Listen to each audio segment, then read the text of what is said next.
So good afternoon, everybody. My name is Paul Lester, and obviously I'm from the government, so everything's going to be fine.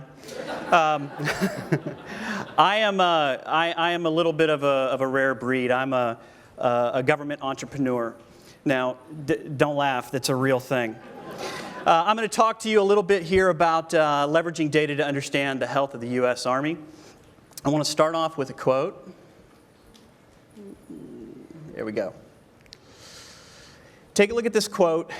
The reason why I like it so much, besides the fact that it came from somebody who was really, really important in the Army for a long time, a guy named General Corelli, is that it provides a snapshot for what our service members face on a regular basis. Nearly every single service member who puts on the uniform is going to face this within a couple of years of doing so. I also like the quote because it tells part of my story too. My grandfather served in the Army. My father served in the Army. I spent my entire childhood with him in uniform. By the time I graduated from high school, I had been to 10 different schools. I've been in uniform for 23 years. I'm 41 years old and I've moved 25 times.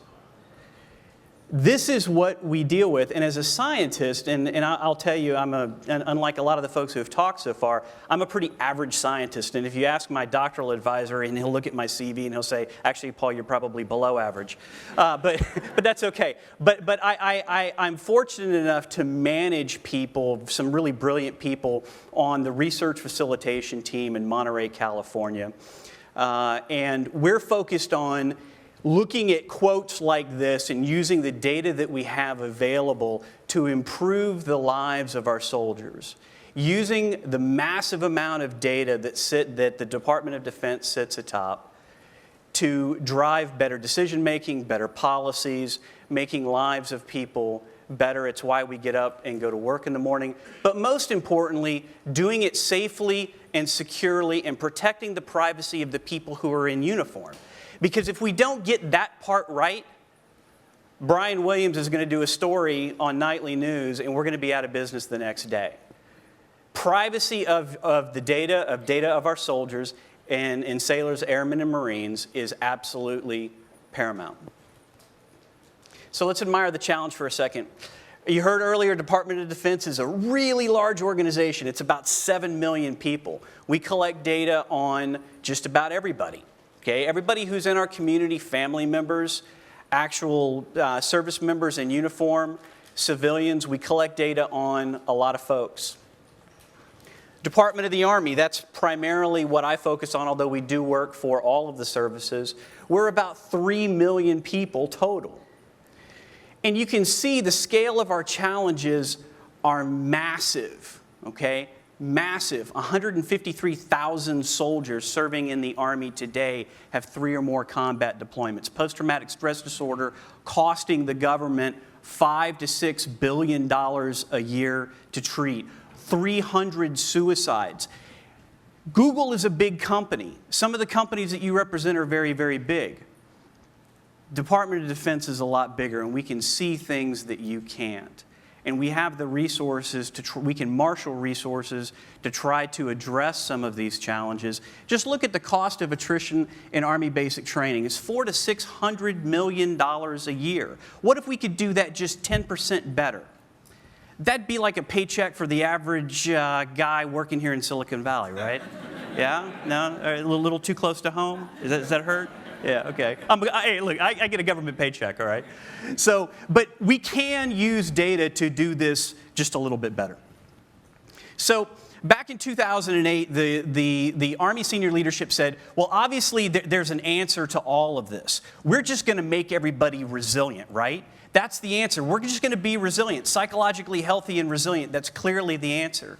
Well, for those of you researchers who are in the room, you know that if wishing just made it so. If you watch TV and you've watched a lot of movies about the military, you think some general says do it, and of course it magically happens. Not so much. But there is some truth to this. Okay, resilience is part of the answer to some of the challenges that I just showed you, and training programs have been developed. We actually convinced people in the Army, and I'm going to talk a little bit more about this here in a few minutes, that measurement is probably a good thing. Annual measurement of people's psychological health and resilience is probably a good thing, because if we want them to be developmentally ready to receive the training that we're going to give them, they have to know where they stand. That's a pretty new concept in the Army. So the challenge with resilience, though, is this notion of becoming resilient and then also being resilient. It's called equifinality. There's 1,000 different ways that we become resilient. Everybody's pathway is a little bit different, okay? Then once you become resilient, well, what does it do? What does it touch? That's the multifinality of the concept itself. Resilience can touch nearly everything in our lives. Now, stepping back and taking off my scientist hat and putting on more of my engineer and leadership and management hat, it gets to this quote, or the point right here at the very bottom of the slide. We're going to need a lot of data. We're going to need a massive amount of data to understand if we're doing this very well, if we're making improvements, if people are growing from this, if we're actually making a dent in some of these challenges. The problem is that Department of Defense sits on a massive amount of data that, like a lot of your companies, the data's siloed. Hundreds and hundreds and hundreds of databases across Department of Defense. They're all safe and secure, but they're not integrated. They don't talk to each other.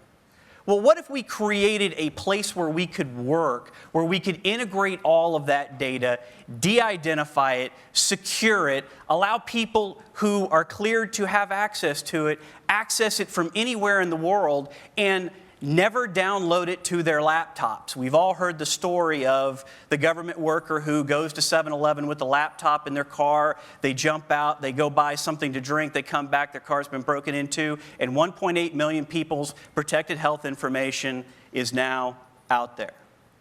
Why don't we stop doing that? It'd probably be a pretty good idea. So that's essentially what we did, was we created a place called the Person Event Data Environment, where researchers from across the Department of Defense and other agencies can come, they can request access to data, they can get the data, it's held safely and securely, they can do their work, all of the tools are there that they need, all of your standard statistical packages, everything that they need is done right there, and the data never leaves our environment.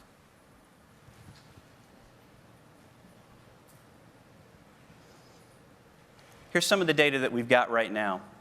Over 250 data assets, a wide variety of it. If we're going to tackle some of these challenges that I outlined for you earlier, we've got to have a lot of different type of data. Medical data is a piece of it, performance data, your typical HR type data. It's all there, and it's available to be used, and it's held there in a de-identified way. And the way that we've structured the system, you can do longitudinal studies in it. So here's a couple of things that we've learned. Well, can you go back, please? Okay, so to set this up so you understand what some of the things that we've learned, we've taken some of our survey data, we gave it to soldiers, they went to Iraq and Afghanistan, they served for a year, and then they came back. We asked permission to use their data, so we had their full informed consent. We connected it to a variety of outcome data, and we began talking to the Army senior leadership to talk about the value of measurement. Because again, as I said a little bit earlier, that's a pretty foreign concept. So here you can see that if you score poorly on these resilience measures that we give you, before you ever are exposed to a combat environment, you go out, you do that for a year, you come back, we're finding out that healthcare utilization is about twice as high as everybody else. We're still trying to calculate what that is in terms of cost to the military, but it's massive. If you remember from the slide earlier, the Department of the Army's medical budget is about $13 billion. We're still trying to calculate what this could end up being. Post-traumatic stress disorder, I mentioned $5 to $6 billion per year costing the government. If you score poorly on some of our assessments, you're exposed to combat environments, so you're not doing well before you go, you're exposed to this. You come back, 8 times the prevalence of post-traumatic stress disorder. So there's massive value in collecting some of this data. Here's some interesting data that we did this on 16,000 people. We gave some of our measures to soldiers going through basic training. They received it in about the first week of basic training, okay? And we followed their attrition throughout the entire, the entire basic training event cycle, and we found that significantly higher rates of attrition for those who score poorly than those who don't. So conclusion, in wrapping up, and wow, I'm almost on time. That's really pretty good for me. In closing, I just want to go back to this quote, and I want to say it wasn't lost on me that I'd be talking to some of the top HR people in the United States. If you read the media, if you read a lot about the military, you see a lot of negative press. There's a lot of talk about post-traumatic stress disorder. There's a lot of talk about suicide. But guys, the reality is that the vast majority of people who serve in uniform, they're not only surviving, but they're thriving. And everybody, including myself in the next year, everybody eventually hangs up this uniform. The ability to do this has to be of value to you.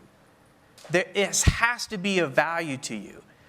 The ability to manage people, we have seen things and done things that the vast majority of people never will. We understand leadership and management and challenges and solving problems in ways that most people never will.